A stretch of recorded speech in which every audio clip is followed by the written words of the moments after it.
Écoutez Rétro 7, c'est tous les samedis de 10h à 11h30 sur Victoire FM. Une présentation de Dela Agbo.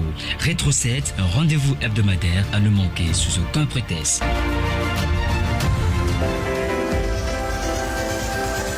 Bonjour à toutes et à tous.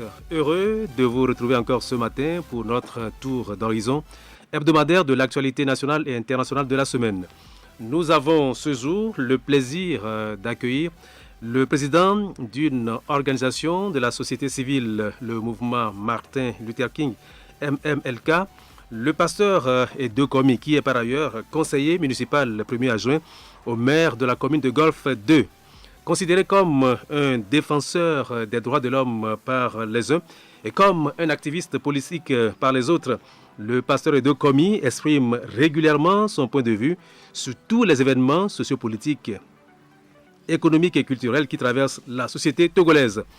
La menace terroriste qui pèse désormais sur les pays de l'espace CEDEAO et plus particulièrement sur les pays côtiers comme le Togo, la gestion de la Covid-19 qui vient d'enregistrer un nouveau variant du nom de Omicron et la réconciliation nationale sont les sujets majeurs autour desquels vont se greffer d'autres événements qui ont jalonné cette semaine au Togo.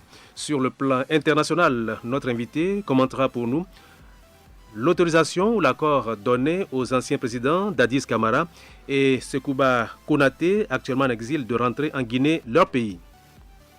L'amnistie que le gouvernement tchadien, le gouvernement de transition tchadien se propose d'accorder aux rebelles en prison comme en exil et la situation difficile que traverse l'Éthiopie dans l'indifférence totale ou presque des leaders africains comme de la communauté internationale. Auditrices, auditeurs de Victoire FM, soyez les bienvenus à l'émission Rétro 7 de ce jour. Bonjour, pasteur, monsieur l'adjoint au maire ou monsieur le président du MMLK, qu'est-ce qu'il faut dire? Bonjour, chers compatriotes. Je préfère être compatriote tout court. Alors, selon ses profondeurs, le MMLK a une propension à se mêler de tout. Droits de l'homme, social, économie, culture, religion, etc. Alors, pourquoi ressentez-vous le besoin de vous exprimer sur tout et même sur des sujets sur lesquels vous n'êtes pas forcément attendu? Merci et bonjour à tous les auditeurs et à toutes les auditeurs de la radio Victoire. Je voudrais d'abord vous dire merci pour nous avoir fait l'honneur de nous inviter. Et ça a été plusieurs fois raté, reporté aujourd'hui. Dieu a voulu que ça soit possible et j'en suis très reconnaissant. D'abord, je voudrais partager juste cet extrait d'un discours de Martin Luther King qui dit: une injustice. L'injustice nous affecte tous. Une injustice, quelle que soit, est une menace pour la justice partout. Nous sommes tous inéluctablement pris dans un réseau de relations mutuelles liées par un destin commun. Tout ce qui affecte directement quelqu'un nous affecte tous indirectement. Extrait de son discours, lettre de la prison de Birmingham le 16 avril 1963. C'est très clair que ce qui affecte directement quelqu'un nous affecte tous indirectement. C'est pourquoi d'ailleurs nous intervenons sur tous les sujets. Parce que pour nous, ce qui affecte quelqu'un aujourd'hui nous affecte indirectement et pourrait même nous affecter directement demain. Alors pourquoi ne pas anticiper? Donc c'est pourquoi le mouvement Martin Luther King anticipe sur tous les sujets concernant l'existence humaine. C'est vrai, on nous colle plusieurs casquettes de politiciens, d'activistes, de défenseurs des droits de l'homme. Nous acceptons tout ça parce que celui dont nous portons le nom, Martin Luther King, n'a été que celui-là, qui était pour la cause de l'humanité, non seulement pour les États-Unis, mais qui se prononçait sur tous les sujets. Mais vous vous rappelez, pour le Vietnam, il a condamné l'intervention des Américains à Vietnam. Est-ce que ça le concernait? Lui, il était aux États-Unis.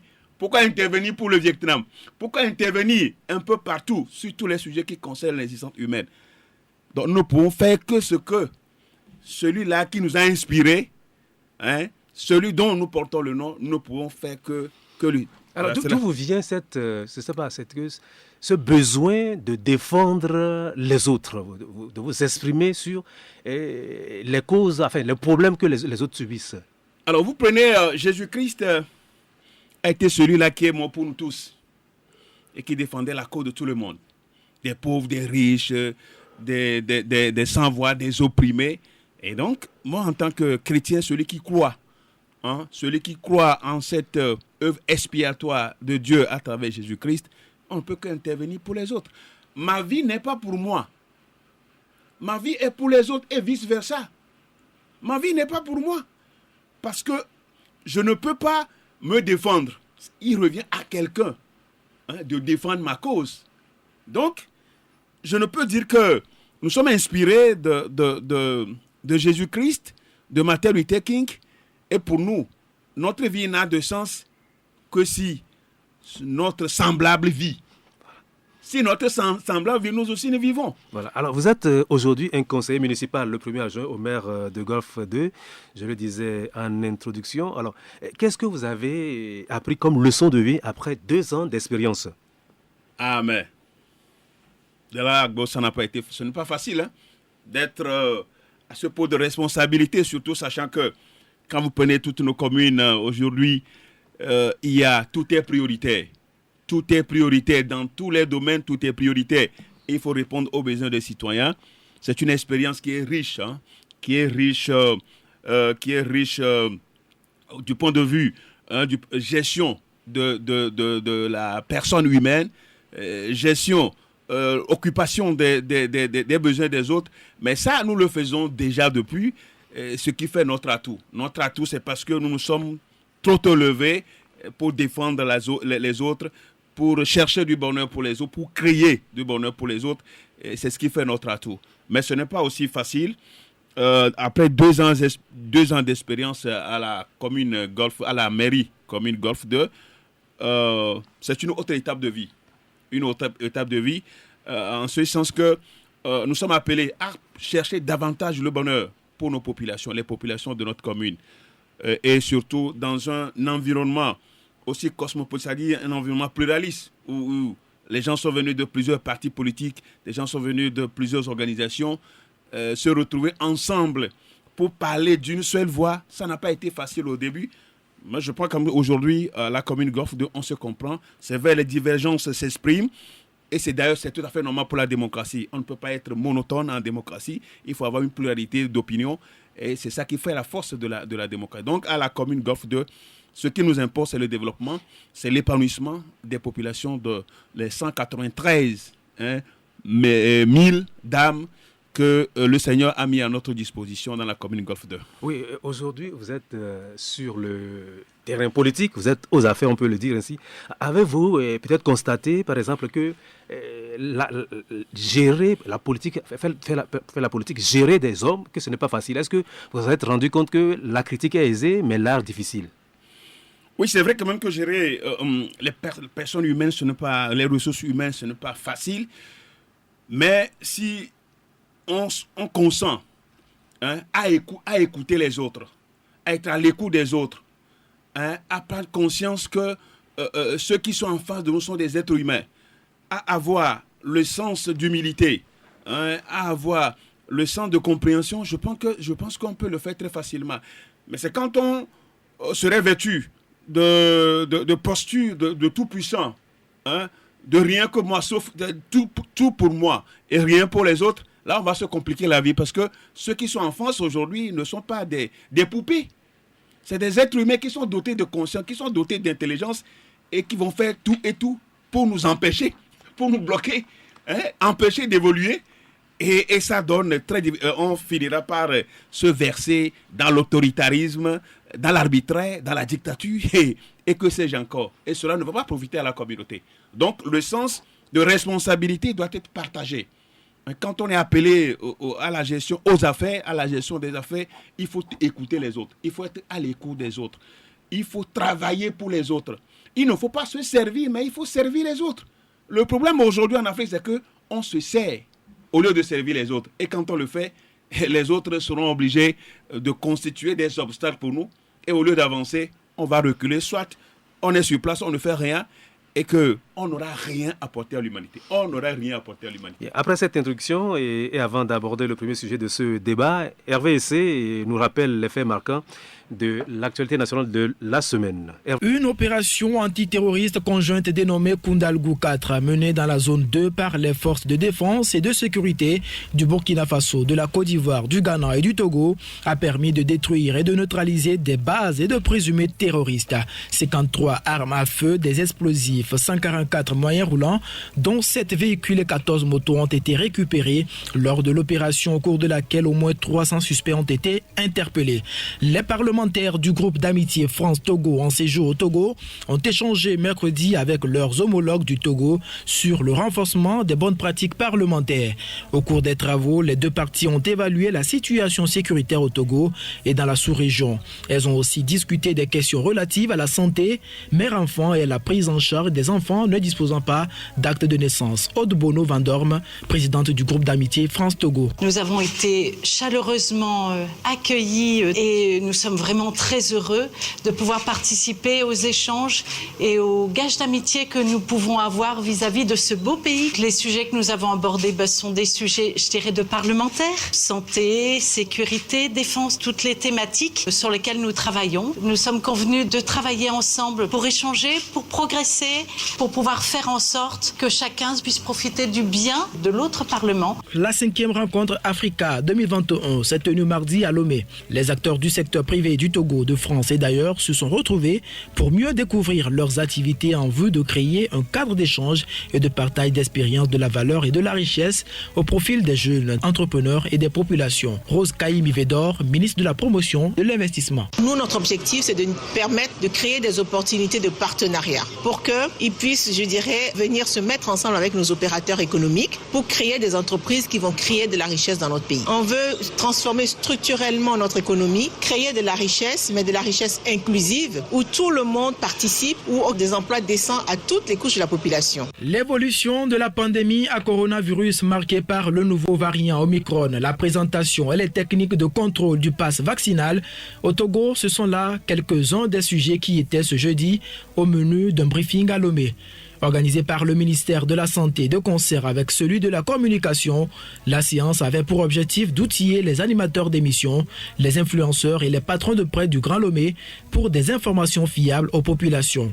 Professeur Moustapha Midiawa, ministre de la Santé. Et compte tenu du fait que c'est une maladie nouvelle, il y a beaucoup d'inconnus et c'est ce pourquoi il faut saluer les efforts des uns et des autres, puisque tous les jours que Dieu fait, il y a des données nouvelles qui apparaissent. Les piliers de la lutte ont été mis en place par le chef de l'État, avec la nécessité d'inclure toutes les volontés, toutes les compétences susceptibles de contribuer à un résultat positif permettant dans notre pays d'endiguer la pandémie. Et je suis convaincu que la rencontre va nous permettre d'être au même niveau d'information parce que nous sommes des courroies de transmission de données. Il serait bon qu'on parle le même langage. 26 novembre 2016, 26 novembre 2021, cela fait 5 ans. Pour le parti politique Force démocratique pour la République, l'apothéose des manifestations, des activités marquant ce 5e anniversaire, c'était ce dimanche à Lomé.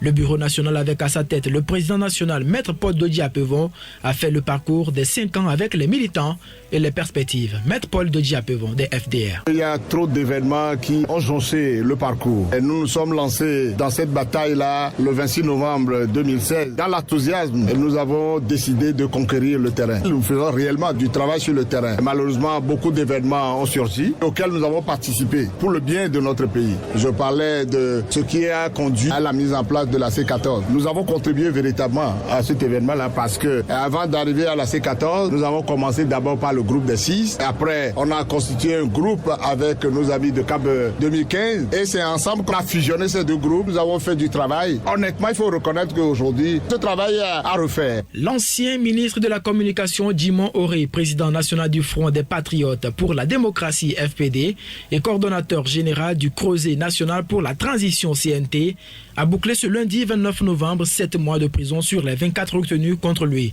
Dans sa condamnation pour outrage aux représentants de l'autorité publique et diffusion de fausses nouvelles, le CNT, à travers un communiqué, dénonce une détention arbitraire de Djimon Oré et exige sa libération.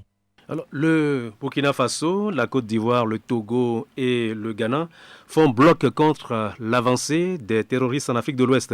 Ces pays viennent de boucler une opération militaire conjointe qui aurait permis de porter un coup dur aux terroristes. Alors, Pasteur Edo, notre pays a été récemment confronté à une attaque dans le nord et cette semaine, on signale 2 attaques avec des pertes en vies humaines tant du côté des forces de défense du Bénin que de celui des assaillants. Alors, que pensez-vous de la menace terroriste et qui pèse désormais sur les pays de la sous-région ouest-africaine qui ne relèvent pas de la zone sahélienne? Avant de revenir sur la menace terroriste hors aujourd'hui de Sahel, alors que veut dire le terrorisme? C'est la question. Il faut qu'on arrive à définir ce que veut dire le terrorisme. Le terrorisme, en fait, c'est l'ensemble des actes de violence commis par une organisation ou un individu pour créer un climat d'insécurité. Donc, à travers les attentats, à travers les prises d'otages. Donc, dans le but de satisfaire leurs besoins. C'est ça le terrorisme. C'est un ensemble d'actes de violence, de brutalité, qu'on commet à travers les prises d'otages, à travers les attentats. Donc, si on avance profondément dans ce sens, dans cette définition-là, on a l'impression que même le colonialisme, même la traite négrière, même aujourd'hui, la colonisation moderne, c'est des actes de violence. C'est des actes de violence, c'est des actes terroristes sous d'autres formes. Parce qu'il y a des actes de violence qu'on constate que l'Occident exerce sur les peuples du tiers-monde ou les pays sous-développés. Pour dominer. Voilà, c'est pour dominer le monde. Et du coup, toutes les formes de terrorisme sont bien appropriées aujourd'hui. Maintenant, quand on vient à cette menace, alors quelles sont les causes aujourd'hui? Quelles sont les causes du terrorisme? Qui est le terroriste? C'est qui? C'est des individus qui sont tellement aguerris dans un combat asymétrique qu'on ne voit pas, qui sèment la désolation. Alors, c'était prévisible que nos pays soient aussi attaqués. Pourquoi prévisible? C'était prévisible parce que vous prenez le Burkina, vous prenez le Sahel, le Burkina, nous sommes limitrophes. Le Burkina, le Niger, le Mali, le Tchad et autres, nous sommes limitrophes. La Côte d'Ivoire en a été déjà victime. Le Bénin, tout récemment, et le Togo. Donc, c'est dire que il faut, au lieu de chercher à résoudre le problème terroriste par l'organisation militaire contre cet acte, il faut aller au-delà. Alors, sur quel terreau fertile le terrorisme prospère? Alors, c'est les injustices sociales, les inégalités sociales, le refus des gens, ou bien la volonté à certains de rester longtemps à la tête de nos pays aussi, ça fait partie. Le fait de ne pas régler, de ne pas partager équitablement les biens, les ressources d'un pays, mais ça pousse les autres qui sont marginalisés, qui ne sont pas concernés par la gestion de pays, d'aller faire autrement, d'aller regarder ailleurs. Et dans leur démarche, ils tombent sur que ce soit le Daesh, que ce soit l'État islamique, que ce soit les Ansardines et autres, mais on tombe sur ces gens qui promettent sécurité, quand même qui donnent le minimum aux gens à manger, à se satisfaire. Donc les gens disent, nous avons trouvé une opportunité, et vous allez voir des gens qui optent, qui quittent un pays pour adhérer à ces mouvements terroristes. Donc je crois qu'il faut fondamentalement trouver la bonne solution, le bon remède, que de vouloir régler l'affaire terroriste. Tout à l'heure, avant d'aller à ce que vous appelez le bon remède, je voudrais vous demander quelle est votre appréciation sur l'opération militaire conjointe entre ces 4 pays, le Togo, voilà, cette coopération militaire entre ces pays le Ghana pour faire face donc, à l'avancée des terroristes. C'est une bonne chose que les États mutualisent leurs énergies, leurs forces pour assurer la sécurité de leurs frontières, pour lutter contre le banditisme transfrontalier. Oh, c'est tout à fait normal. C'est tout à fait normal. Mais je continue par le dire, est-ce que ça dissuade les terroristes? Parce que les terroristes, quand on les défie, c'est-à-dire c'est des gens qui aiment le défi. Alors, est-ce qu'il ne faut rien faire? Puisque vous dites, est-ce que ça dissuade les terroristes? Non, je dis, c'est la question, est-ce que ça dissuade? Parce que dès que... Mais déjà, on dirait que le Bénin a été puni pour n'avoir pas pris part à cette opération. Et il sera difficile à chaque pays pris isolement de faire non, face. Les pays pris isolement ne peuvent rien faire. Voilà. Et c'est pourquoi il faut mutualiser. Est-ce qu'on ne peut pas forces. penser justement que le Bénin a été puni parce qu'il n'était pas associé à cette opération? On ne sait pas, on ne connaît pas les raisons, mais est-ce que c'est justement le seul pays là, juste à côté, qui n'était pas concerné par cette opération? On peut l'admettre, mais autrement, il faut reconnaître que les terroristes veulent étendre leur ramification, c'est-à-dire veulent étendre leur réseau. Il y a l'extension de leur réseau. Et du coup, quand ils le font pour défier les pays et devenir des gens avec qui il faut compter. Et du coup, je le répète encore, on a beau mener les opérations militaires, les manœuvres militaires, mais ça ne suffit pas. Voilà le remède dont vous parlez maintenant. Le remède dont on parle, c'est qu'il faut une gestion collégiale des affaires de la cité. Il ne faut exclure personne. Ceux qui sont exclus aujourd'hui peuvent être les ennemis de demain. Parce qu'ils ont trouvé des bons samaritains, des gens quand même qui leur offrent leur quotidien. Et avec qui? Devant qui ils font des allégeances. Ils font des allégeances et puis ils promettent en découdre même avec leur pays. Mais les terroristes, c'est des blancs. Les terroristes que vous voyez, c'est des blancs, c'est des noirs. C'est des Maliens, c'est des Nigériens, c'est des Burkinabés. Donc c'est des gens, c'est des Africains. Maintenant, comment ils sont armés? Ah oui, ça c'est la grande question aussi.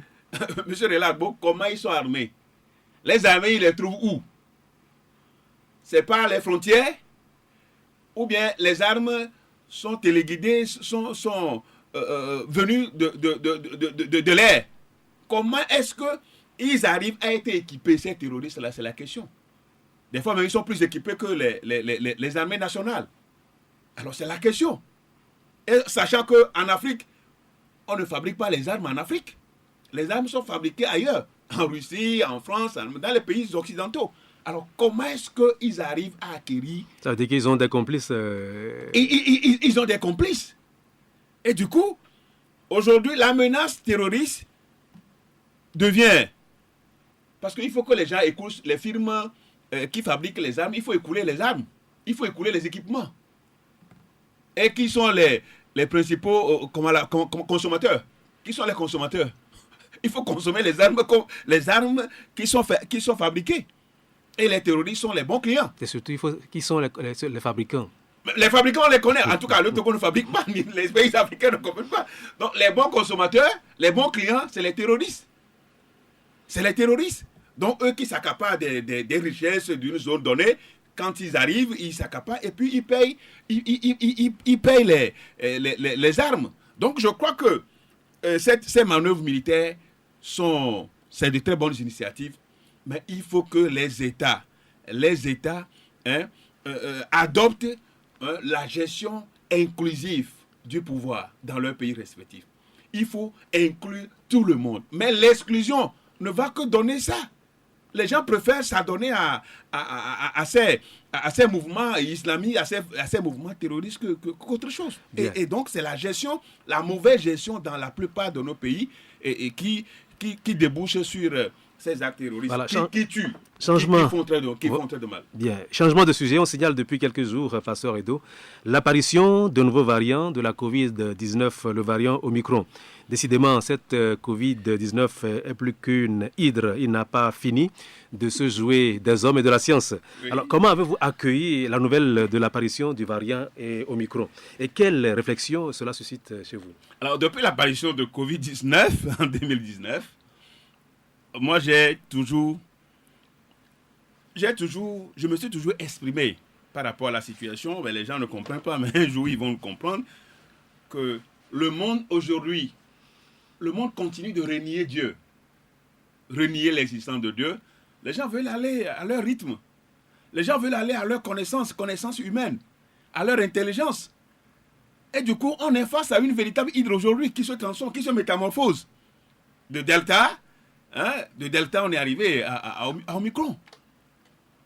Et certainement, c'est des lettres grecques.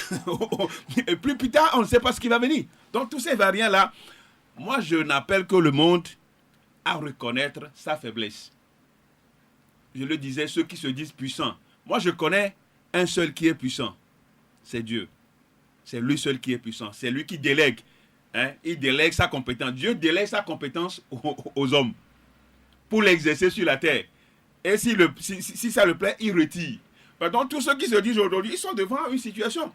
Ils n'ont jamais trouvé un remède. On a trouvé des vaccins. Quand vous prenez Omicron en Afrique du Sud, dans l'apparition en Afrique du Sud, c'est vrai qu'ils disent que ce n'est pas pour le moment, ce n'est pas très dangereux. C'est vrai que ça se contamine, mais ce n'est pas dangereux pour le moment. Il faut des jours pour pouvoir étudier. Comprenez? Pour l'instant, on ne sait pas. On ne sait pas non plus. De quoi il faut une dizaine de 2 semaines pour savoir ce qui est. Ils sont au laboratoire, ils sont en train d'analyser le virus. Mais c'est comme ça. Le monde va continuer par aller de mal en pire. Et ça, il faut que les gens reviennent sur Terre. Parce que les gens sont en l'air, pensent que c'est fini, que rien ne peut. Et c'est clair que dans les derniers jours, c'est biblique, c'est des prophéties. Dans les derniers jours, c'est comme ça. Le monde, les gens vont renier à la foi, les gens vont s'adonner à leur propre connaissance. Ils seront ennemis du bien. Et donc, du coup, ce variant, ce n'est que la suite de tout ce que nous sommes en train de traverser. Donc, dire aujourd'hui, moi, je n'ai pas peur de ce variant. Je n'ai pas peur de ce variant. Les gens ne veulent pas nous écouter, mais ils finiront par nous écouter plus tard. Alors, c'est l'Afrique du Sud qui est le premier pays à avoir annoncé en toute transparence la découverte du variant Omicron sur son sol. Et cela lui vaut d'être ostracisé. Mais là, les autorités sanitaires néerlandaises ont annoncé le mardi 30 novembre avoir déjà détecté Omicron dans un test prélevé le 19 novembre. Alors, soit près d'une semaine avant l'annonce des cas par l'Afrique du Sud. Et puis la France faisait état de plusieurs cas suspects pour finalement déclarer un cas à la Réunion, loin donc de l'Hexagone. Alors, est-ce que les Occidentaux, les puissances, ce qu'on appelle les puissances, jouent vraiment la carte de la transparence dans cette affaire, dans la gestion de la Covid-19? Les Occidentaux ont été toujours obscurs, opaques. Je le répète, les Occidentaux étaient toujours opaques par rapport à la gestion des crises et surtout pour laisser l'Afrique sur le carreau. C'est ça. Vous voulez qu'ils soient transparents, pourquoi? Mais le jour où ils vont commencer par être transparents, ce sera la fin. Ce sera la fin des temps. Parce que être transparent, mais ça veut dire que nous allons connaître beaucoup de choses. Nous aussi, nous allons être mûrs. Nous allons être éveillés. Nous allons être comme eux. Voilà. Ils ne vont jamais être transparents. Est-ce qu'ils sont capables de cacher les cas d'Omicron pour éviter que leur pays ne soit... Voilà. C'est ça. C'est toujours l'Occident, les Occidentaux ont toujours gardé ce sens-là de monopole. Et du coup, l'Afrique du Sud a été le premier pays à détecter le cas et à l'annoncer de manière transparente. Aujourd'hui, ils peuvent tenter de dire que les cas ne sont pas détectés, mais c'est ce que nous sommes en train de voir. Donc pour nous, c'est pour dire que la transparence auprès des Occidentaux n'a jamais été possible, ne sera possible. Alors, oui, le Togo a aussi placé l'Afrique du Sud sur une liste rouge. Alors, selon un communiqué du ministère de la Santé, de l'Hygiène publique et de l'Accès universel aux soins, les passagers en provenance de l'Afrique du Sud devront désormais observer une quarantaine systématique de 72 heures à leurs frais, à leur arrivée sur le territoire togolais. Alors, maintenant que l'on signale des cas dans plusieurs pays, est-ce suffisant comme mesure, ce que le ministère a annoncé? Ne devrait-on pas avoir le même traitement avec tous les voyageurs arrivant au Togo? Parce qu'on a parlé... Plusieurs pays ont annoncé avoir... Monsieur Elago, j'aime la panique. La panique dans le monde, moi, ça me fait du bien. Et quand je vois le monde paniquer, je dis, oh, mais Dieu, tu es merveilleux. La panique là, les gens paniquent trop devant cette histoire. Non, sincèrement, les gens paniquent trop. Le monde panique. Et c'est tout à fait normal. Parce que quand on ne connaît pas Dieu, c'est comme ça, on va aller dans tous les sens. Et c'est ce qui se passe. Bon, donc, c'est pour dire que cette panique-là, on voit un peu partout au Togo, on panique, on prend des décisions ici et là, on revient. Donc je demande aux gens d'être calmes. Dieu n'est pas aussi méchant. Dieu aime toujours seulement qu'on revienne à lui. Revenez à moi, et vous aurez la satisfaction, et vous aurez la paix. Donc, que les gens sachent que, certainement, il y aura une fin.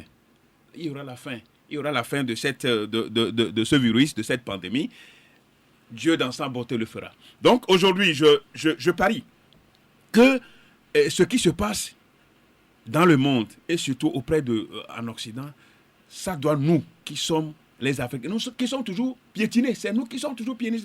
Quand vous voyez la distribution des vaccins, tantôt on nous donne, tantôt on dit, on fait des appels, tantôt on intervient pour dire que pourquoi l'Afrique est marginalisée, c'est comme ça. Est-ce que nous-mêmes, on a pris conscience? On a pris conscience de la chose. On a pris conscience, mais on veut toujours tendre la main. Mais quand vous voulez toujours on vous impose tout. Et vous allez voir en Afrique où on parle de 3e dose. Dès que les Blancs disent quelque chose, nous prenons ça pour content. Ah, bientôt. Dès que les gens disent que nous allons faire ceci, en Afrique, on prend. On n'examine pas. On ne va pas, on n'examine pas et on prend tout comme si c'est une parole d'évangile. Non, quand même, peuple d'Afrique, il faut qu'on revienne quand même, il faut qu'on fasse preuve de notre intelligence. Donc, les Occidentaux, c'est vrai, ils sont menacés. Ils sont vraiment menacés. On a vu des morts. De toutes les façons, ça au moins, on sait qu'il y a eu des morts. Et on signalait 114 décès en 24 heures en France. Donc, on sait qu'il y a des morts, que les gens meurent. Nous, en Afrique, c'est vrai, quand on a constaté des morts, je crois que nous, en Afrique, on n'a pas besoin de paniquer. J'exhorte les pays africains, les dirigeants africains, à ne pas aller trop à la panique. Bien, le Togo préconise l'administration d'une 3e dose en réponse à la menace de nouveaux variants. Les plus de 40 ans vont bientôt recevoir une 3e dose de vaccin contre la Covid-19.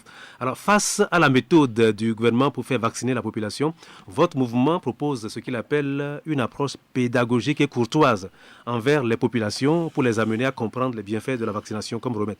Alors, en quoi consisterait ce que vous appelez l'approche pédagogique et courtoise que vous préconisez? Je venais de le dire. Parce que les Occidentaux ont parlé du 3e. On nous a dit qu'il y a des vaccins qui ne nécessitent qu'une seule dose. C'était ça. Et puis quand vous faites les 2 doses, c'est le summum, c'est fini. Maintenant, c'est la 3e dose. Est-ce qu'on ne va pas aller à la 4e dose? On va pas aller à la 5e dose? C'est ça la panique dont nous parlions tout à l'heure. Et cela met les scientifiques en difficulté. Ils sont en difficulté. Parce qu'ils avaient annoncé la 2e dose. Dès que vous prenez la 2e dose, vous êtes serein, vous êtes préservé.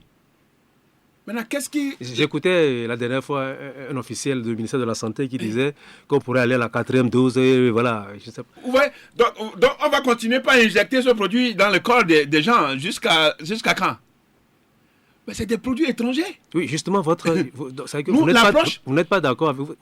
L'approche dont nous parlons, oui, pédagogique et courtoise, c'est de ne pas faire peur aux gens. On s'est toujours fait vacciner. Depuis notre enfance, il y a eu des vaccinations. Donc, il faut aller méthodiquement, il faut la méthodologie, il faut la courtoisie pour que les gens arrivent à comprendre que le vaccin est réellement... L'anti-vaccin, ce n'est pas seulement en Afrique, on ne voit même pas. Dans les pays occidentaux où les vaccins sont fabriqués, on voit les mouvements des anti-vaccins tous les jours. Les infirmiers qui sont contre, des médecins qui sont contre. C'est en Occident, mais c'est là où on fabrique le truc. Donc nous, du coup, on vient en Afrique et on nous dit il faut prendre. Mais je crois que le débat doit être serré, doit être civilisé.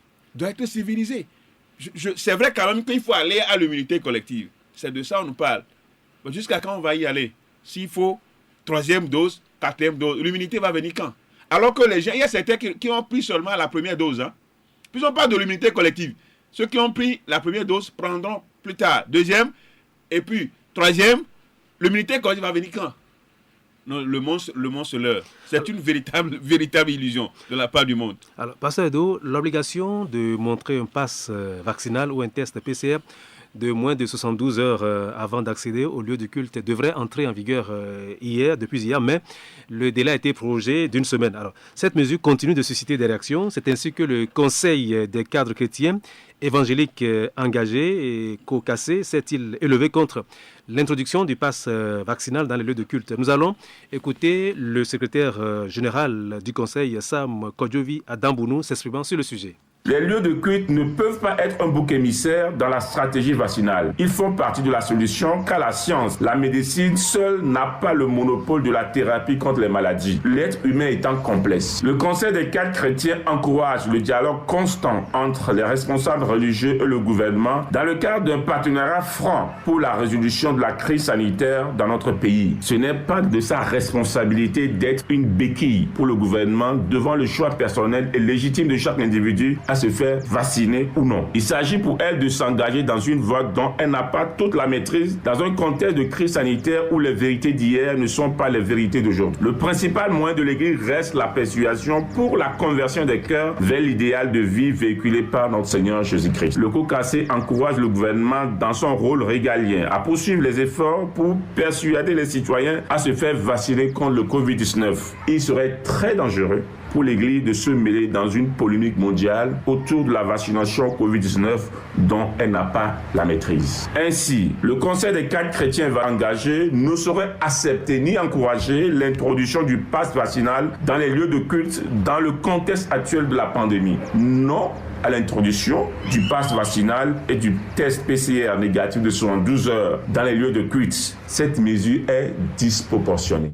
Alors, nous venons d'écouter le secrétaire général du Conseil des cadres chrétiens évangéliques engagés, cocassés, Sam Kodjovi Adambounou. Alors, un commentaire sur ce que vous venez d'entendre passer. Il a été clair. Il a été clair. Alors, quand il y a une pandémie, c'est un fléau. Quand il y a une pandémie ou bien un fléau, on ne peut pas que s'en remettre au remède scientifique. Non, il faut aussi le remède spirituel. Il faut aussi le remède spirituel.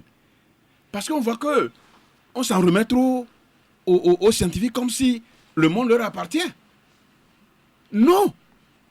Non, il y a le monde religieux, spirituel, qui est très important d'ailleurs, qui est le soubassement de tout ce qui est matériel. C'est le soubassement de tout ce qui est matériel. Et quand on met la pression, quand on nous présente le remède scientifique comme étant l'unique, comme étant l'absolu, on se leurre. Et il a bien dit. Je partage leur avis. Et je dis que je le savais que le pass vaccinal pour le 3 allait être reporté, allait être ramené à une autre date. Et puis on nous dira ultérieurement. Vous avez vu la mobilisation. Vous savez, quand on prend le monde spirituel, hein, aujourd'hui c'est fort, ça dit c'est tout un ensemble. Et quand on voit cette mobilisation et qu'on veut coûte que coûte aller contre cette mobilisation des leaders d'église, je crois qu'on est en train de tirer une balle dans les jambes. Et on a compris, mais le gouvernement ne peut pas abdiquer du cours, donc il faut reporter. Moi, c'est ça, c'est mon analyse par rapport à la chose. Et depuis le premier jour, je crois avoir discuté quand même avec les autorités pour leur dire, ce n'est pas la meilleure solution. La meilleure solution, ce n'est pas l'église, le lieu de culte, c'est un endroit de refuge où les gens peuvent se retrouver, implorer Dieu justement pour que ce fléau, pour qu'on en finisse avec ce fléau. Il aurait été mieux qu'on dise seulement, il aurait été mieux qu'on rapproche les vaccinodromes des lieux de culte pour que les gens puissent aller se faire vacciner tout court. Ça aurait été l'idéal.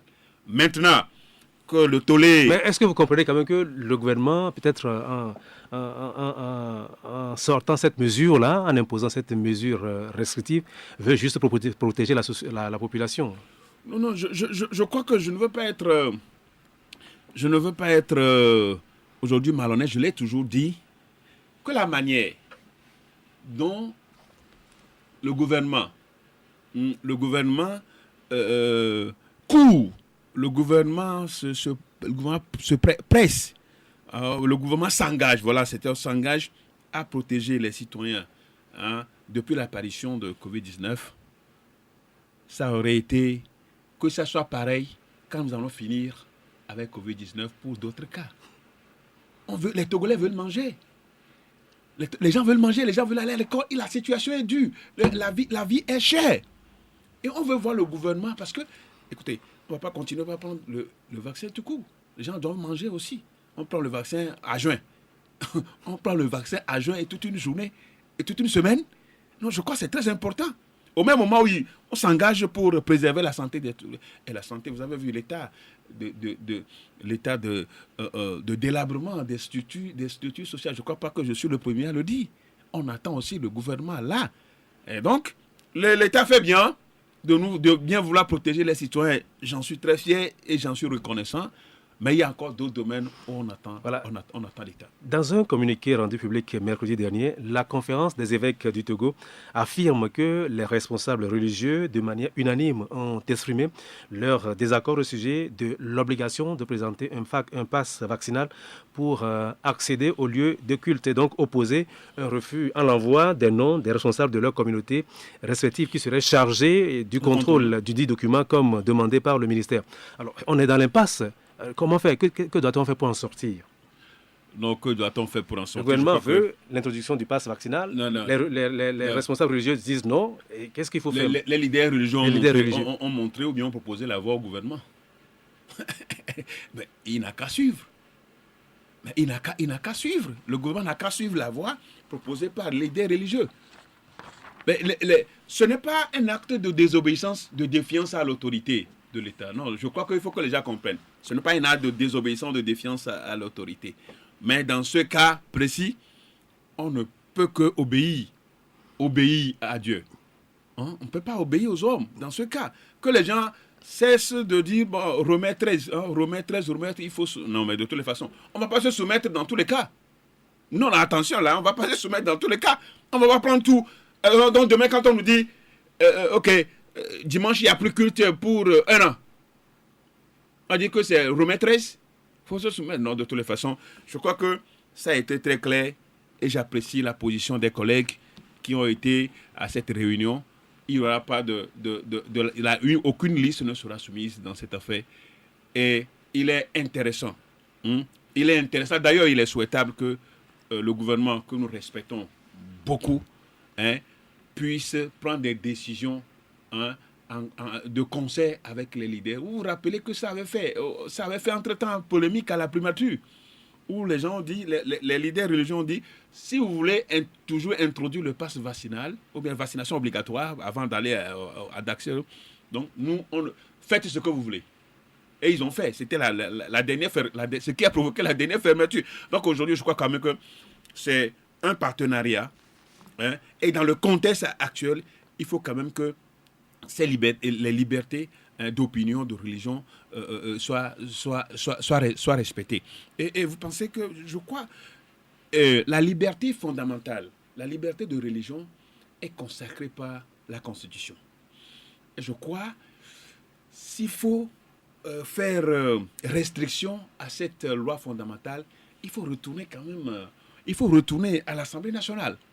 C'est aussi civilisé.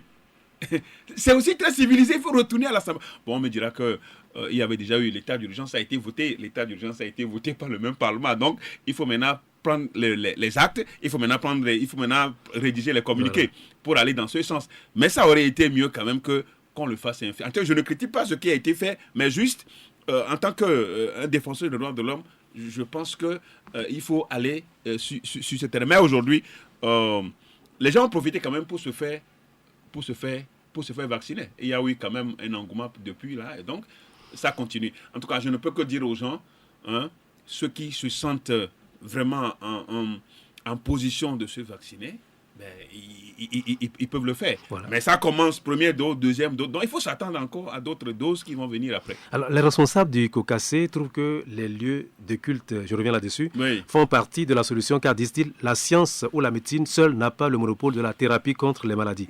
Alors visiblement pour le COCACE, les lieux de culte peuvent aussi apporter la guérison aux malades. Alors je crois. Les gens vous diront que nous sommes dans un état laïque. Pensez-vous que les autorités devraient allier la science à la foi dans la lutte contre la pandémie à la Covid-19. Mais justement, nous sommes dans un État laïque.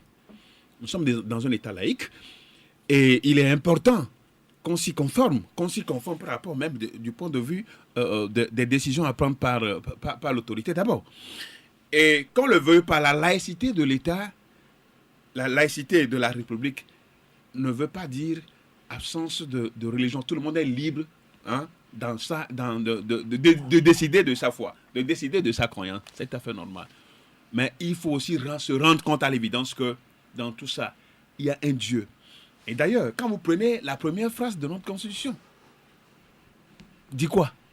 Nous, peuple togolais, nous mettons sous la protection de nous, peuple togolais. Nous mettons sous la protection de Dieu. Ça, c'est la première phrase de la Constitution. Mais c'est très clair.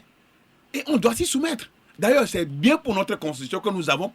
D'abord, c'est pourquoi Dieu nous aime toujours, Togo. Avec cette phrase-là, il faut que les gens relisent encore cette phrase qui est vraiment illustrative. Nous, peuple togolais, nous plaçons sous la protection de Dieu. Dieu avec grand D. Dieu, c'est le Dieu suprême, souverain. C'est très important pour nous. Alors, un certain Emmanuel Kofi Djogbema, qui serait un évangéliste, demande la fermeture pure et simple des lieux de culte au motif que si l'Église réagit à cette nouvelle restriction qui lui est imposée de la manière dont elle réagit aujourd'hui, c'est parce que ses intérêts sont menacés. Est-ce que vous comprenez cette réaction? Voilà. Non, les intérêts sont menacés. Pourquoi? Parce que les gens vivent de l'Église. Les gens vivent de l'église, c'est tout à fait normal. Celui qui travaille à l'hôtel vit de l'hôtel. Et c'est clair bibliquement. Est-ce que vous comprenez cette position-là que l'église, c'est un évangéliste qui dit qu'il faut que les lieux du culte soient fermés? Non, je crois quand même que c'est déplacé, ce genre de... Il ne faut pas prêter le flanc. Il est en train de prêter le flanc pour dire que l'intérêt des leaders religieux est menacé, certainement du point de vue matériel. Du point de vue matériel. Et je ne suis pas de son avis. J'aurais aimé qu'ils disent que les lieux de culte sont fermés parce que les leaders religieux ont rejeté tous. Donc, ils n'ont qu'à fermer si le gouvernement veut. Mais il dit aussi une chose. Il dit que certains leaders religieux ont toujours n'ont jamais réagi par rapport à certaines décisions du pouvoir. Et il disait que c'est l'autorité, il faut respecter l'autorité. Je vais venir. Voilà. Et que voilà, c'est le même pouvoir qui dit aujourd'hui, voilà, passe vaccinal. Et pourquoi est-ce qu'on ne veut pas l'écouter? De toutes les façons, moi j'ai toujours réagi face... dans tous les domaines de l'existence de ce pays, tout que ce soit la vie chère, que ce soit des problèmes des populations par-ci et par-là, nous sommes toujours là parce que nous estimons que en tant que serviteurs de Dieu, ce n'est pas seulement s'enfermer dans les quatre murs, un dimanche, un jour d'adoration. Non, il faut aller au-delà. Et Jésus le faisait très bien. C'est lui notre voie par excellence. C'est lui notre exemple par excellence. Et donc, du coup, il a peut-être raison parce que hier, tout ce qu'on dit, on dit que c'est l'autorité qui a dit, il faut respecter Romains 13, il faut aller dans le sens de Romains 13. Et aujourd'hui, pourquoi aller contre la même autorité? Je crois que là, il a raison. Là, il faut lui donner raison, mais il aurait pu s'arrêter là-bas. Bien.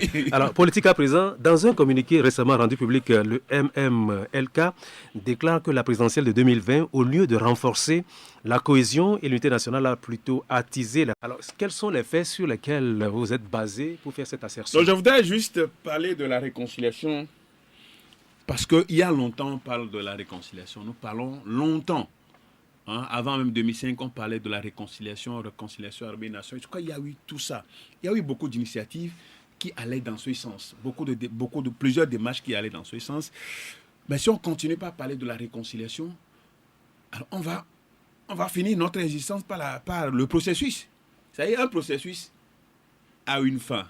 Il faut qu'on y arrive. Ailleurs, aujourd'hui, les gens ne parlent plus de la réconciliation. Les gens avancent, les gens parlent du développement. Donc la réconciliation au Togo, pour nous, est en panne. Est en panne par rapport à cet effet. Et si on remonte un peu, depuis 2005, de 1958 à 2005, je crois que les acteurs se sont retrouvés pour qu'il y ait une lumière sur ces astuces des faits qui ont endeuillé notre société, ce qui a amené la création de la CVG. Et depuis 2012, la CVG a rendu ses travaux. Et un livre blanc qui consacre les recommandations à mettre en pratique a été édité. où est-ce qu'on en est aujourd'hui. Et quand vous relisez bien les discours, que ce soit de Monseigneur Bariga ou du chef de l'État, en 2012, on sentait sortir de l'ornière des périodes de troubles. On pensait définitivement clôturer, finir la page sombre, la page horrible de notre histoire. Mais on s'est trompé que depuis le 2012 où les rapports ont été remis, mais s'il fallait encore écrire l'histoire de ce pays, il y a encore des faits horribles. Jusqu'en 2017, jusqu'à l'élection présidentielle, où il y a toujours l'impunité, il y a la répétition. C'est-à-dire, il y a un principe fondamental que je vais rappeler. Il y a la garantie de la non-répétition des faits horribles qui a été préconisée, l'une des recommandations de la CVG. L'organisation des élections à 2 tours, le mandat non renouvelable, hein, il y avait tout ça. Donc c'est des faits qui ont été prévus par la CVG. Et si la limitation des mandats. Si c'était appliqué, on ne va plus connaître des arrestations. Vous prenez aujourd'hui, les gens sont en prison pour des faits qu'on ne le veuille pas, pour des faits politiques. Donc ils sont là. Donc pour nous, en 2020, on pensait, depuis les travaux de la CVG, on pensait avoir un État normal, un État où les fils et les filles sont ensemble, et la cohésion sociale, il y a la réelle volonté de vivre ensemble. C'est-à-dire, la réelle volonté de vivre ensemble exclut l'arrogance. L'arrogance, le principe de le chien à bois, la caravane passe par exemple. Dès que vous prononcez cette phrase-là, le chien à bois, donc vous êtes dans la démarche de brutalité. Migbo, Milon, Miaouekboui. Vous voyez? Donc ce n'est pas réconciliant. C'est des propos qui ne sont pas réconciliants, mais c'est ce à quoi on assiste toujours. Où les gens, il n'y a plus d'humilité. On ne sent pas de l'humilité dans les propos. Vous voyez les enseignants, les directeurs qui ont été démis de leurs fonctions, les gens qui ont été licenciés. Donc, quand vous prenez tout ça là, mais ça frustre, ça blesse les cœurs. On vous dira qu'ils ont commis une faute. Ça blesse les cœurs. Ça blesse les cœurs. Oui. Mais c'est vrai quand même, il y a une manière de faire. Si vraiment nous sommes dans un processus de réconciliation, où il faut quand même que les cœurs soient apaisés, mais il y a une pédagogie. C'est la pédagogie qui manque dans tout ce qu'on fait. Et du coup, ça attise les rancœurs. Les gens sont, qu'on le veuille pas, peut-être c'est moi qui dis haut ce que les gens pensent pas, les gens sont blessés dans leur âme. Les vies sont traumatisées, il y a un traumatisme total. Et je pense que la réconciliation ne va pas être ce processus-là infini. On semble qu'on est devant un processus infini. Et on va où? Monsieur Delagbo, dites-moi, où est-ce qu'on va aujourd'hui? Où est-ce qu'on va? Je crois qu'il faut avoir le courage. Moi, je suis en train de parler aux Togolais, de toutes tendances politiques confondues. Hein? Nous sommes dans une barque. Le Togo, c'est une barque dans laquelle nous sommes tous embarqués, s'il faut le dire. Si elle chavire pour tous. Donc, faisons tout pour que ça ne chavire pas. Et les premiers responsables de ce pays ont intérêt à reprendre le livre blanc, les discours, les travaux, ce que la CVG a fait. Je crois que ça mérite vraiment une attention particulière pour un Togo nouveau. Pasteur, tout comme le Comité national de libération des détenus au Togo, la DMK, l'NC, le Mouvement du peuple pour la liberté, les FDR et j'en oublie, vous avez déploré les arrestations et la détention des militants de l'opposition et plaidé pour la libération de tous les concitoyens en détention pour, dites-vous, leur opinion et actes politiques. Le Conseil national de transition, dont fait partie le Front des patriotes pour la démocratie de Dimoré, actuellement en prison, et ce depuis 7 mois, a aussi embouché la même trompette que vous cette semaine. Mais vous écoutez sans doute certains de nos compatriotes qui affirment qu'il n'y a pas de prisonniers politiques au Togo. Alors, je ne sais pas ce qu'ils appellent prisonniers politiques, mais s'ils veulent bien, nous allons dire les détenus d'opinion. Alors, je leur envoie la balle pour leur dire que les détenus d'opinion, s'ils ne veulent pas prisonniers politiques, ce n'est pas encore un problème. Mais il y a des gens qui sont arrêtés pour leur opinion politique. Des manifestations. Quand on arrête quelqu'un lors d'une manifestation politique, ben si on ne veut pas l'appeler prisonnier politique, du moins qu'on conçoive quand même, qu'on admette quand même que c'est des détenus d'opinion. On vous dit que si la personne est prise en flagrant délit de violence, que c'est pour la violence qu'on... Donc c'est un détenu de droit commun. On me dirait que détenu de toutes les façons. Et il ne faut pas que les intellectuels mélangent les débats. Hein. On confond. C'est-à-dire, vous m'excusez, hein, les intellectuels, des fois, embarquent les gens dans un bateau. Hein. Ce n'est pas bon. Et surtout quand je vois des gens, des éminentes personnalités de droits de l'homme qui font ces genres de débats, d'affirmations, ça me fait très mal. Ils sont des professeurs. Je ne sais pas ce qu'ils vont enseigner aux gens à l'université sur le détenu. J'en viens pour dire que aujourd'hui, il y a presque plus de 100 personnes qui sont arrêtées dans les trucs politiques. Quand on dit que quelqu'un a atteint à la sûreté de l'État, donc dès qu'il y a l'État, c'est un soubassement politique. Et puis on parle de l'État. Donc il y a déjà une notion politique. Je crois que c'est ce que je sais, de manière simple, de manière terre à terre. Mais c'est ça. Bon, donc, nous pensons bien que les gens sont libres de leur opinion. Et ces gens-là, je crois que contribuent d'une manière ou d'une autre à l'enracinement de la démocratie, à la constitution de l'État. Leur opinion. Ce n'est pas leur opinion, ce n'est pas les opinions que nous pouvons consentir à un programme de développement commun, un développement inclusif. Et dans ce cas, moi je les prends pour détenus d'opinion politique. Et du coup, aujourd'hui, on en a. Je sors de leur jeu de prisonniers politiques. On en a. Et je crois qu'il est pour nous-mêmes, il est bon, il est intéressant pour nous-mêmes, pour l'État togolais, hein, que ces gens-là qui sont en prison pendant des mois et qui sont toujours sous le régime de, comment on l'appelle, détention préventive.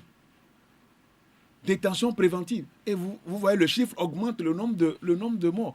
Ces gens-là ont des familles, si vous pouvez les appeler à la réconciliation, au moment où ils sont en prison.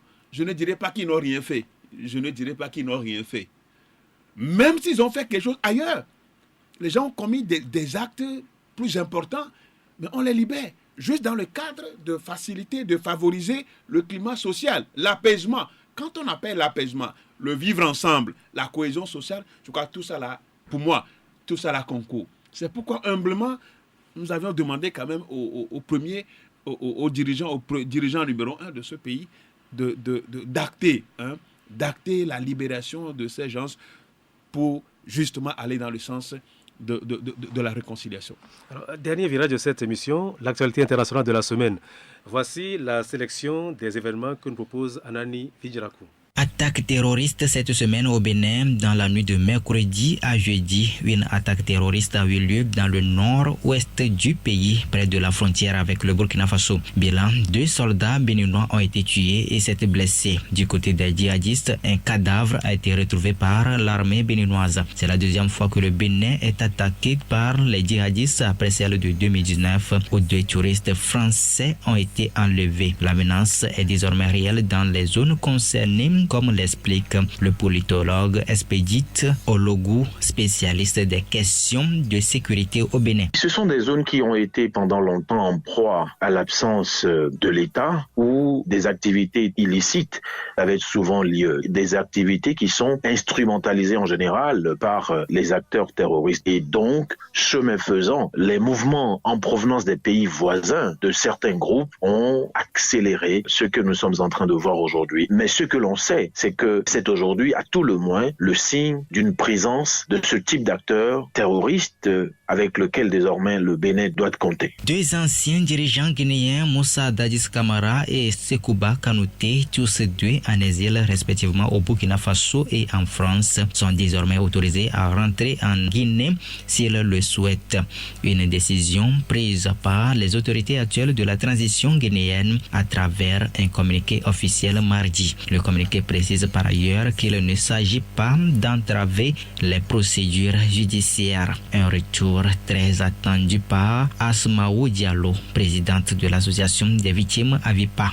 quand il s'agit de parler du procès du 28 septembre, leur présence serait vraiment très importante pour nos victimes. Pour nous, c'est une autre ouverture qui est là, parce que durant 12 ans, on a toujours voulu que Dadis soit en Guinée, ça n'a pas marché. Aujourd'hui, si c'est facile pour lui de revenir, ce serait important pour qu'on l'écoute. C'est très important pour qu'il soit vraiment reçu devant la justice guinéenne. Deuxièmement, les Guinéens sont très satisfaits de son retour parce que c'est des Guinéens. Ils doivent rentrer au pays pour qu'on puisse laver le linge sale à l'intérieur. Important aussi. Remaniement dans l'armée burkinabé suite au dysfonctionnement révélé au sein du commandement de la gendarmerie. Le président du Faso, Roch Kaboré, a procédé mardi à une réorganisation de la gendarmerie. Une dizaine de nouveaux chefs ont été nommés au sein de ce corps et les 3 régions de la gendarmerie burkinabé sont désormais dirigées par des jeunes officiers qui ont le grade de lieutenant-colonel. La Légion spéciale, une nouvelle entité regroupant les unités d'élite de la gendarmerie, a été aussi créée. Au Soudan, la population à travers des manifestations continue de mettre la pression sur la junte militaire, ceci malgré l'accord signé par le premier ministre civil Abdallah Hamdok avec le général Al-Bourhan depuis mardi. L'ensemble de l'opposition soudanaise et la société civile ont lancé des appels à manifester. Occasion pour l'ancienne ministre soudanaise des Affaires étrangères Sadiq Al-Mahdi de mettre en garde contre la militarisation de la vie politique et d'une guerre civile.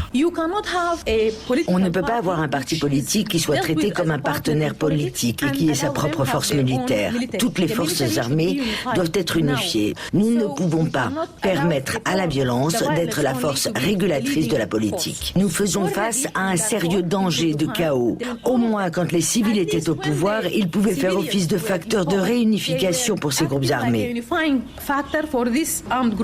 De son côté, le chef du gouvernement soudanais a demandé à la police de faire preuve de retenue face aux manifestants. Le gouvernement tchadien a annoncé un projet de loi lundi, une amnistie générale pour 400 rebelles tchadiens, dont de nouveaux leaders politico-militaires en prison ou en exil. Une des recommandations issues des consultations de ces derniers. Mais mercredi, le président du Front pour la retenance et la concorde au Tchad, FACT, responsable de la mort de l'ancien président Idriss Déby Itno, a dénoncé l'exclusion de ces combattants arrêtés en avril dernier. Dans la foulée, Achek Ibn Oumar, ministre tchadien chargé du dialogue national et la réconciliation, rassure. La question de la libération des prisonniers de guerre est une question légitime. Elle va se poser dans les négociations avec les autorités militaires. Donc, ce sera l'objet des discussions dans les contacts qui sont en cours. Et donc, le FACT n'a pas été exclu.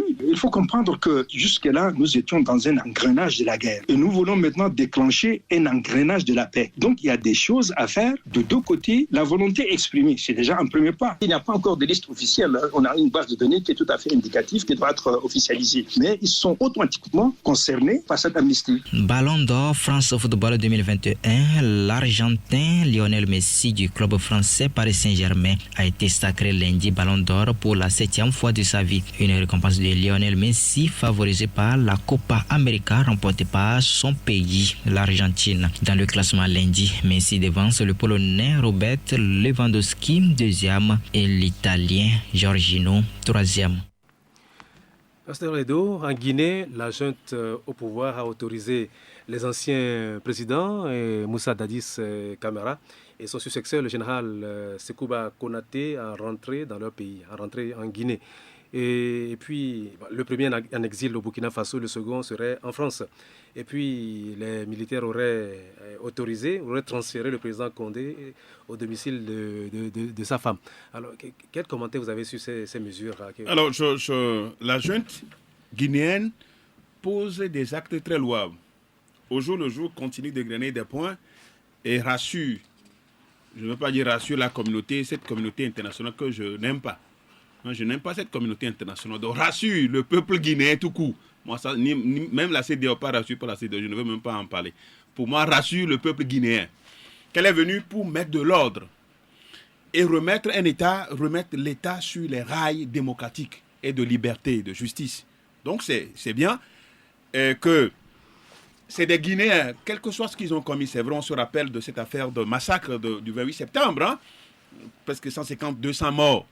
Je crois que quand il faut qu'ils viennent, il faut qu'ils viennent donner leur point de vue, et qu'ils viennent s'expliquer devant le tribunal, parce que c'est sous leur règne, de Dadis Camara que les événements malheureux, dramatiques ont eu lieu. Donc il faut qu'ils comparent devant le tribunal pour pouvoir répondre de ces actes, s'il est coupable ou pas.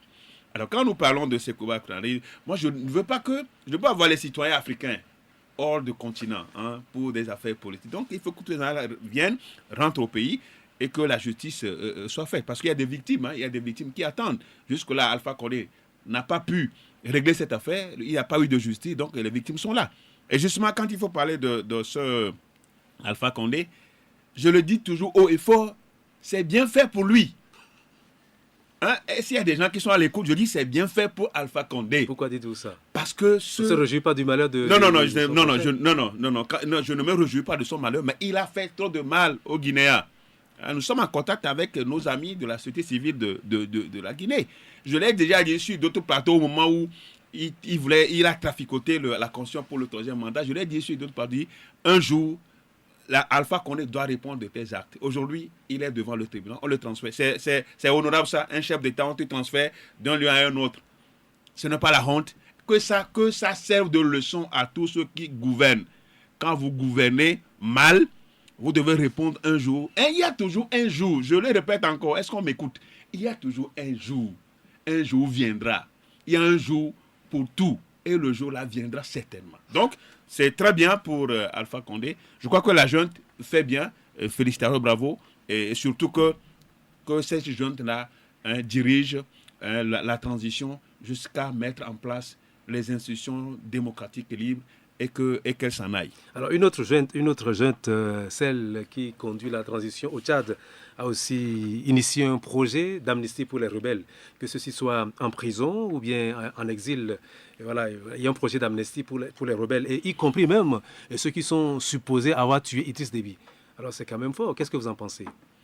Je suis d'accord pour la junte guinéenne et malienne, mais je ne suis pas d'accord pour la junte au Tchad. Oui, je parle de l'amnistie qu'ils accordent. Oui, l'amnistie, c'est une bonne chose. C'est une bonne chose pour favoriser, c'est un pas important pour favoriser le dialogue inclusif demandé par l'opposition. Mais est-ce que Wakitama va accepter? Jusque-là, on ne le sait pas encore. Mais est-ce que les gens vont tenir parole? La junte va tenir parole? Les rebelles et les leaders d'opposition qui sont en exil peuvent rentrer, c'est une amnistie. Ça peut décrypter le climat sociopolitique au Tchad. Sauf que la montée du fils Idriss Déby au Perchoir à la présidence, c'est ça qui fait mal. Mais pour le moment, on va attendre pour voir ce qui va se passer au Tchad. Mais je crains fort quand même que cela n'aboutisse réellement et que le Tchad puisse connaître un renouveau démocratique, parce qu'il n'y a que les mêmes. Alors, une guerre civile est en cours en Éthiopie, l'un des rares pays africains à être sur la voie de l'émergence. On signale 9 groupes rebelles, dont les Tigréens et les Oromo, qui cherchent à faire tomber Addis Abeba. Et cela se passe dans une indifférence totale ou presque, tant des Africains que de la communauté internationale que vous prétendez ne pas aimer. Alors, les Occidentaux ne se signalent dans cette guerre que pour appeler leurs ressortissants à quitter le pays ou à éviter de s'y rendre. Alors, quelle explication avez-vous pour ce drame qui se joue sous nos yeux? Oui, mais les Occidentaux, je l'avais déjà dit, qu'ils ne sont jamais transparents, ils sont toujours opaques, obscurs.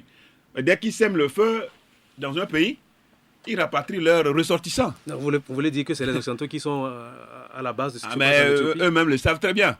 On veut finir avec l'Éthiopie et d'Abiy Ahmed. Pourquoi? Parce qu'il défend l'intégrité du territoire éthiopien. C'est vrai que les Tigréens, que ce soit les Omoro, c'est des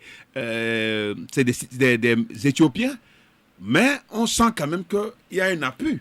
Il y a un appui occidental, un appui étranger face au régime d'Addis Abeba. Donc, ce que je crains, c'est le mutisme. Ce que je redoute, c'est le mutisme de l'Union africaine. C'est vrai qu'il y a le président Obasanjo. Avant d'aller là, sur ce terrain-là, je voudrais que vous reveniez un peu en arrière. Oui. Mais il n'y a pas. Pourquoi est-ce que vous soupçonnez les Occidentaux d'être derrière les rebelles?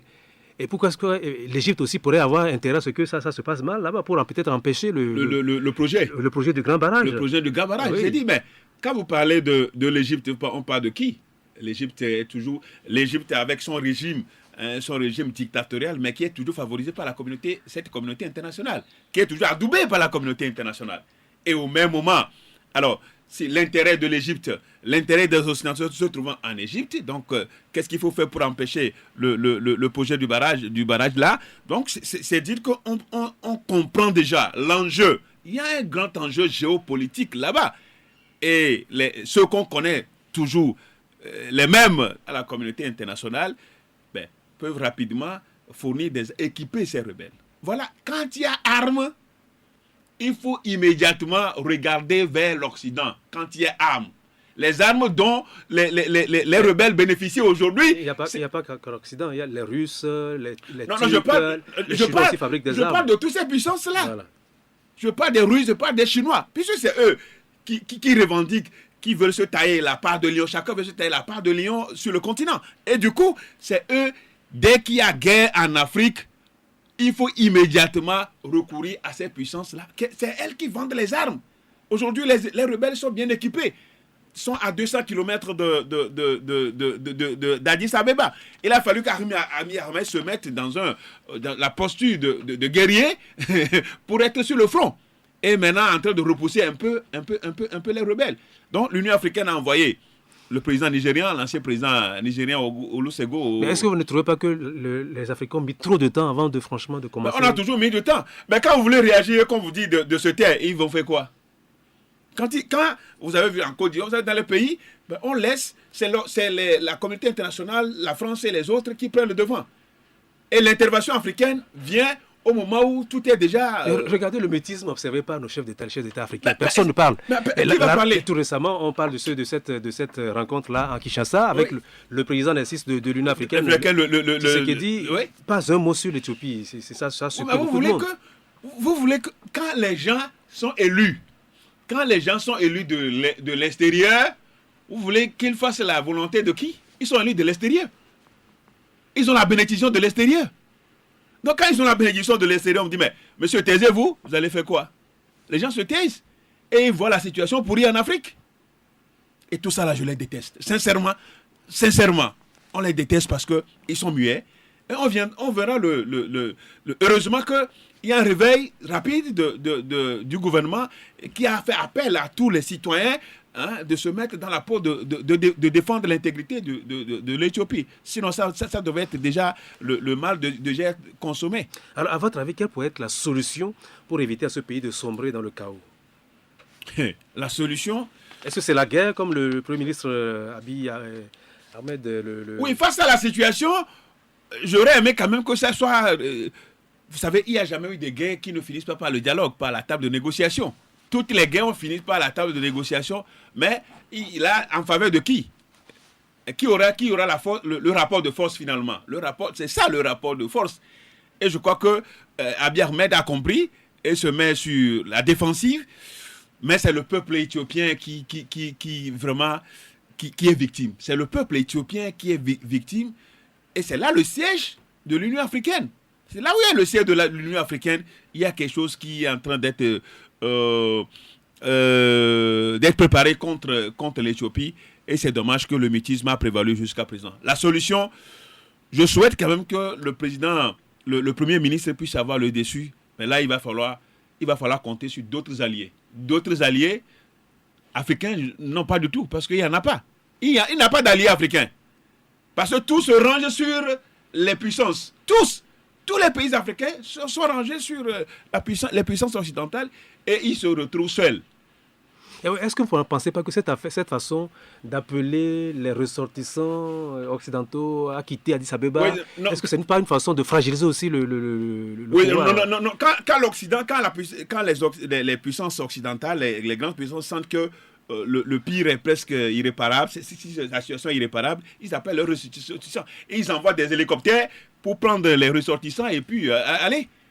Et parce que sachant que le mal est déjà là et que le pire va venir, donc il faut préserver la vie de l'autre. Est-ce que psychologiquement cet appel-là aussi ne peut pas jouer sur le gouvernement éthiopien? Oui, mais les troupes, c'est comme si c'est une stratégie. C'est une stratégie pour fragiliser le gouvernement éthiopien. Parce qu'ils ont commencé à faire cet appel-là, ça fait quand même plus déjà 2 semaines, mais jusque-là, il ne fait rien. Quand la communauté internationale appelle les ressortissants, quand les pays occidentaux appellent leurs ressortissants à quitter un pays, c'est-à-dire qu'ils ont un plan. Mais en même temps, ils ont raison. S'il y a un danger, ils ont le devoir quand même de... Ouais, quand ils finissent par vendre les armes annulent les peuples d'Afrique. Maintenant, il faut sauver les citoyens. Nous sommes des animaux. Nous sommes des animaux et c'est leur stratégie de tous les jours. Mais nous, les Africains, sur nous-mêmes, nous sommes conscients. Non, on n'a pas... Mais les peuples d'Afrique ont conscience. Il faut faire la part des choses. Les peuples d'Afrique, nous, on est conscients. Mais c'est la plupart des dirigeants ne sont pas conscients. Bien. Lionel, dernier sujet de ce débat. Lionel Messi a remporté, je ne sais pas si vous aimez le football, a remporté lundi son 7e ballon d'or au détriment du buteur polonais Robert Lewandowski. Cependant, ce résultat fait grincer des dents et surtout en Allemagne. Choix scandaleux, titre mardi, le quotidien allemand Bild. Des anciennes ou actuelles gloires du football ont exprimé leur désaccord à chaud sur les réseaux sociaux et les plateaux de télévision. Honnêtement, je n'y comprends plus rien à lâcher Lothar Matthäus, ballon d'or en 1990. Il m'est à chaque fois plus difficile de croire en ses récompenses dans le football, aurait déclaré Iker Casillas, le légendaire gardien espagnol aujourd'hui à la retraite. Alors, comment avez-vous accueilli l'attribution pour la 7e fois du ballon d'or? Le titre de ballon d'or est dilué. Hein? France Football, on parle de ballon d'or, c'est dilué. Ça n'a plus de sens qu'avant. Hein? Quand on dit il y a le ballon d'or, on sait comment ça s'attribue. Lionel Messi n'est plus le meilleur. Il a été à un certain moment, mais il ne l'est plus. Et Robert Lewandowski, c'est ce joueur-là, cet attaquant, ce buteur, avec Bayern de Munich. C'est un joueur de champ, un buteur expérimenté. Quand on le voit, on sait quand même qu'il maîtrise le football, il maîtrise le ballon. Et la Copa América, qui a été à l'actif de Messi, est-ce que ça seul suffit? Non, c'est pas tout.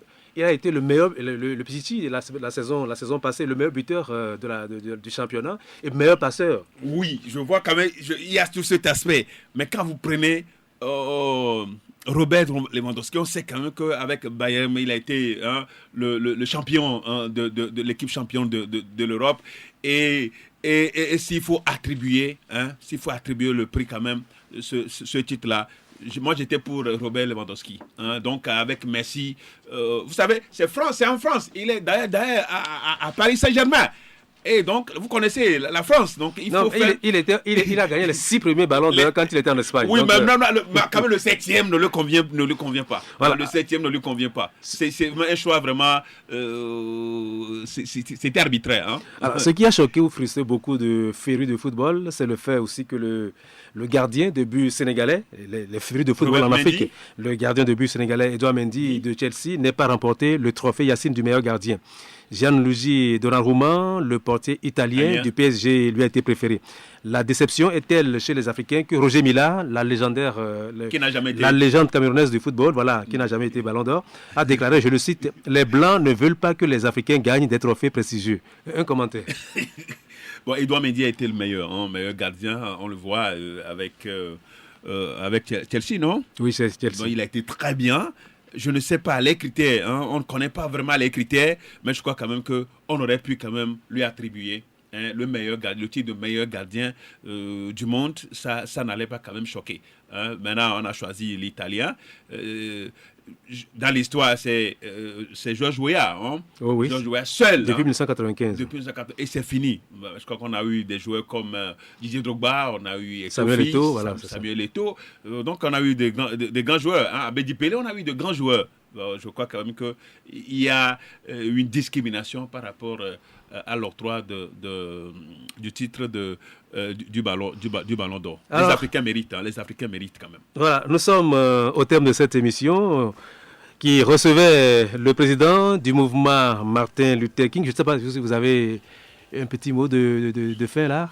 Non, je voudrais juste dire que je voudrais finir cette émission en citant une parole biblique. Celui qui creuse une fosse, il tombera. Et celui qui renverse une muraille sera mordu par un serpent. Oui, ça veut dire quoi? Ça veut dire que sur cette terre, nous avons des responsabilités. Il ne faut pas vouloir chercher le mal d'autrui en s'attribuant une certaine puissance, une certaine réputation. En le faisant, le jour viendra où vous ferez face devant le tribunal, vous serez devant le tribunal de Dieu.